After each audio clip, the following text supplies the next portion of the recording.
Hello and welcome. So today in this short practice video, we are going to be learning to headstand against the wall. So the wall is an excellent place to start when you're first learning how to do your headstand because it offers you that support to know that you're not going anywhere, to take away that fear of falling and to help you just get into the correct alignment that will help to build your confidence so that eventually you can move your headstand away from the wall. So we are going to get straight into this. I would recommend coming back to this practice, trying it over and over again. Remember that we learn by repetition, so the more you come back to this practice, the easier it's going to get and the more confident that you are going to be in your headstand. So starting in a kneeling position with your mat close to the wall, we're going to grab hold of your elbows. So this is going to lock your elbows into place on the mat, shoulder width apart. So planting your elbows into the mat. Now you're just going to make sure that your shoulder is stacked over your elbow and then release your hands, interlace your fingers. The crown of your head is going to come to the mat and the back of your head is coming to the palms of your hands. So bringing the back of your head into the palms of your hands. Now from here, tuck your toes and lift up into downward dog legs.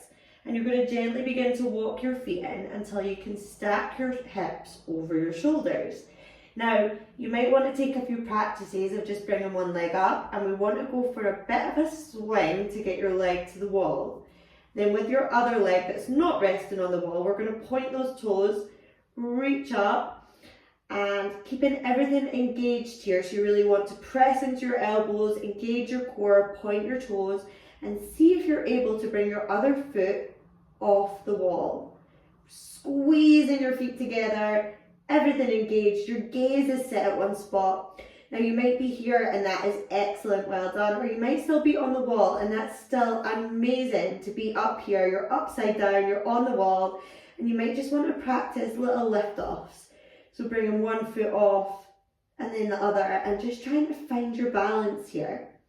Now when you're ready, we're going to take a nice slow lower, so you can bring your feet to the wall. Slowly lower back down, keep your core engaged and gently come back to the mat. So in between each child's pose, I would recommend, in between each headstand, I would recommend taking a child's pose because obviously you're upside down, you've got a lot of blood rushing to your head, so take a few breaths in a child's pose in between each and every practice just to come back, center yourself, and get ready to go in there and do it again. So when I first learned, I learned exactly the way that I just showed you by bringing one leg up and then the other.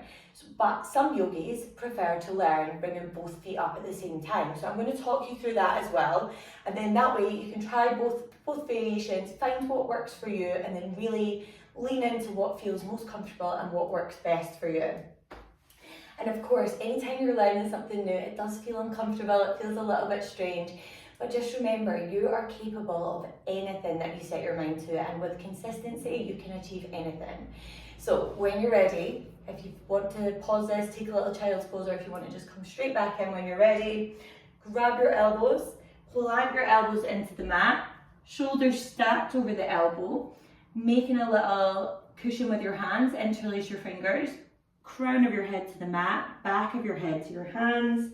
Tuck your toes to lift up to your downward dog legs, walk your feet in as close as you can, and then bend one knee, toes pointed, press into the other foot and see if you can come up to this position. If not, just look for the wall with one foot, pressing into your elbows, lengthen out a leg. And just notice what that feels like. And then you can maybe slowly bring the other one up to meet it. If not, just keep using the wall and just practice. So again, practice makes progress, and when you find the variation that works best for you, when you find that right recipe that makes you succeed in your headstand, you're going to feel absolutely incredible. So take a nice lower back down to the mat. Again, if you want to take a child's pose, feel free. So when you're ready to come away from the wall, we'll go for one away from the wall just so you can see how that works without the wall. But again, it's confidence. It really is. It's about building that confidence, finding that correct alignment. And I would also recommend when you're first practicing, use your phone, take videos or photos so that you can see your own alignment, because it's so hard to know when you're not actually able to watch. You can't look in a mirror when you're doing this pose. So use your phone and get some progress videos, pictures, so that you can look back and see your progress, because if you're coming back to this even for just a couple of minutes every single day, you're going to make so much progress in your headstand. So to come away from the wall, you would again just start in the exact same position, and I'll show you the way that I prefer to come up. Grabbing hold of your elbows, planting your elbows into the mat, making that little cushion with your hands to rest the back of your head in, crown of the head to the mat, tuck your toes, walk your feet in, and then I like to bring one leg up and then the other. And then I also like to work on a slow lower, because I find that helps to engage the muscles that are needed in this headstand pose. So, well done for trying something new, for getting out of your comfort zone. And if you do take any progress pictures or videos, I would absolutely love it if you could tag me on Instagram. I am Wellness with Renee on Instagram. Share your progress with me. I can't wait to see it. Thank you so much for being here today. Best of luck with your headstand, and I will see you soon.